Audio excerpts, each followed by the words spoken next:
I'm on 9 at 9. 9 at 9.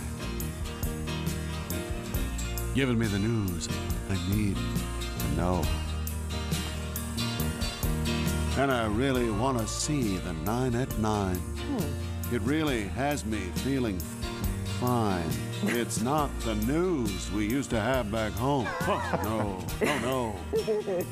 I'm on 9 at 9. Wow.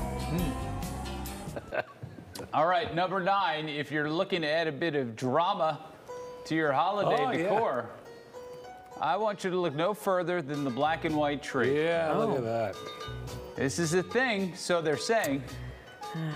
They're called tuxedo trees or penguin trees. Yeah. And you're going to find them, well, you're not going to find them in anybody's life, home, or store, but you will find them all over the Talk and the Grand. Okay. People are choosing either all black trees with all white ornaments or the opposite. Now, I don't need to tell you, it's not for everyone, but, if you're looking to really kind of zhuzh up Jesus' birthday, we got you covered. Until next year, and you look at the tree and say, what was I thinking? But, well, the green does clash with a lot of motifs, the green and red. Does it, a lot of though? people have, you have gray as a big color now. You want to keep it, So you're behind this? No, I'm not at all. I'm just trying to explain. Wasn't last year the big trend Upside last down? Yeah. No, it wasn't a big trend. That's what I mean. 3 people did it. They put it on Upside down Instagram. tree. And then a bunch of millennial bloggers got it. And then they all, share it all. we It's a live thing. in. Not a thing. All right, number 8, the gift of gab may be the secret to unlocking a woman's heart. Oh, mercy. Studies have found that men who are good at storytelling are seen as better potential partners than those who are not as well spoken. Well, researchers say it may be traced back to evolution and the need for women to find someone who can provide for them and protect them. Unfortunately for chatty women, the research does not go both ways. it does not. So men don't like the chatty women. Huh. But we just reel you in with our fabulous stories and our intriguing conversation. Well, here's the problem, because it really started this story with good storytellers. So a man can tell the story in 30 seconds, but that same story would take 8 minutes when it's told by Robin. But think of all the flowery details I can add. I lure you in. I'm like Jane Austen, Pride and Prejudice. I'm bringing in Mr. Darcy and Mr. Wickham. I'll weave a tale. And you're a tale weaver, all right. Boring. Yep. All right, number 7, an artist named Chris Chapin has worked as a writer and director and visual artist on a lot of great shows like Tim and Eric, Kroll Show, and The Simpsons, and his visual art parodies are all about the detail. Over the years, he has posted them, and people sometimes think they're real. They are not. He made them up, like this fake ad. It's for Winking Glue, and the copy reads, "Say, this is terrific. Nothing keeps an eye shut like Johnson's Winking Glue." So many people believed it was real that Snopes had to set the record straight. No. And how about this album cover? Carl Malden reads the speeches of Lyndon B. Johnson. And this ad featuring Stevie Wonder, if I could play video games, you bet it would be Atari. oh, that's not right. No. It's terrible. And a paperback novel, I Wrecked Your Toilet, by Spanky McFarland. The copy says just a few minutes before you go in there, okay? Seriously, not kidding. Oh, you were looking to reboot that one, weren't you? Yeah. I Wrecked Your Toilet? Yeah. I reckon it's a great one. It'd be a great movie. Number 6, apple cider vinegar is getting lots of attention again. There are lots of claims that it helps regulate glucose levels with some short-term benefits. Doctors don't recommend using it instead of your prescribed medications, but there are some studies that show drinking it before or during meals could reduce your blood sugar spikes and stabilize your glucose. If you're looking to try adding it to your routine, dietitians say to add 2 tablespoons diluted in water, and it could be especially helpful for people with type 2 diabetes. It's still vinegar, though. Wouldn't that still, even if you add a little apple cider in there, that's good. Tough, isn't it? I haven't had it. All right. Yeah.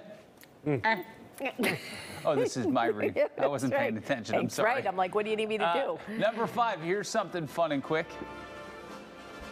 Around a long time, and as a result, it does take quite a long time to make change, even with the best will in the world. Around a long time. And as a result, it does take quite a long time to make change, even with the best will in the world. It's just That was fun. Yeah. Yeah. Yeah. Interesting. Windy. All right, number 4, Halloween is not here quite yet. If you're looking for a good scare, though, you can take a road trip to Morristown, Tennessee. You ready, Larry? Yeah.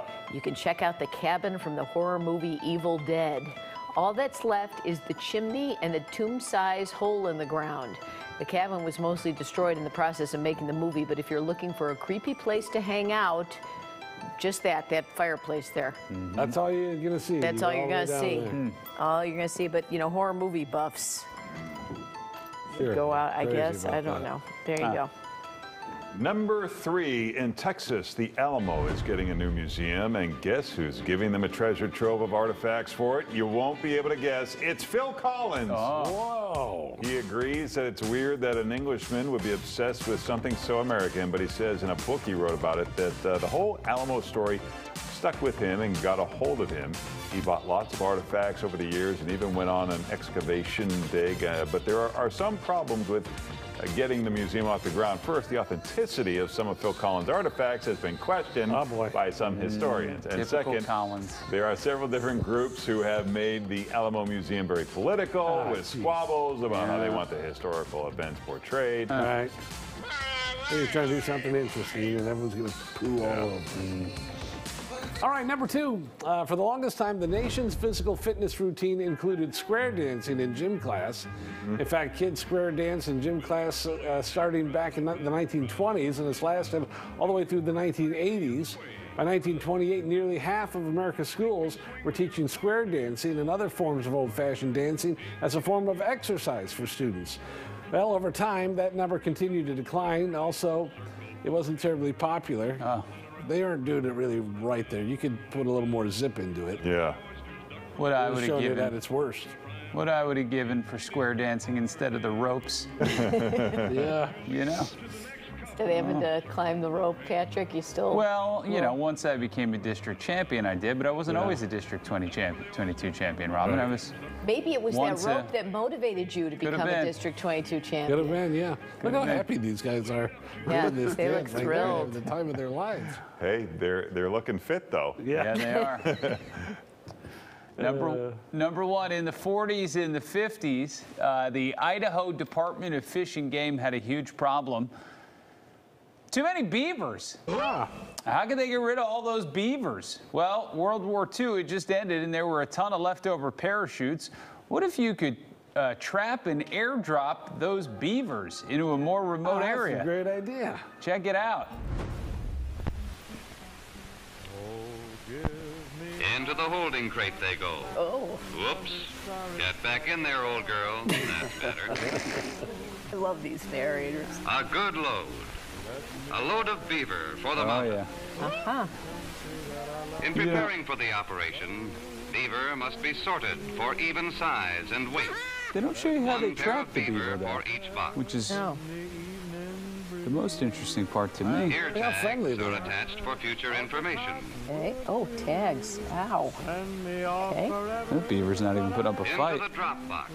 Nearly ready for that flight back into the mountain. Oh, boy. Back into the The mouth. drop crates are loaded into the airplane. Oh, boy. Parachutes are attached to cargo lines, and the boxes are stacked in rows along the waist of the plane. Oh, boy. 10 boxes to a load, 20 beaver ready for the flight to Mountain Wow, Meadow. it's a lot of Gonna get beaver on one excited. plane. It is a lot. Plane makes a careful approach, ready for the drop. Now into the air and Wow. down they swing, down to the ground near a stream or a lake. How do they get out of the box when they hit the I'm ground? wondering. That's why the program had to Box stop. opens, and a most unusual and novel trip ends for Mr. Beaver. I'm not buying this. I'll buy it. Look how happy he is. Maybe it Beavers was... can't open boxes, Paul. There's no way that beaver's getting out of that box. Now, his nose and his instinct tell him where to find the water. Isn't that something? No, I There's don't. room here for a new home. See. This is Maybe beaver the box- propaganda, is what this is. Well, Right. His instinct told him to pull the ripcord, too. Yeah, exactly. well, learn something new every day. That's the 9 at 9. 9 at 9.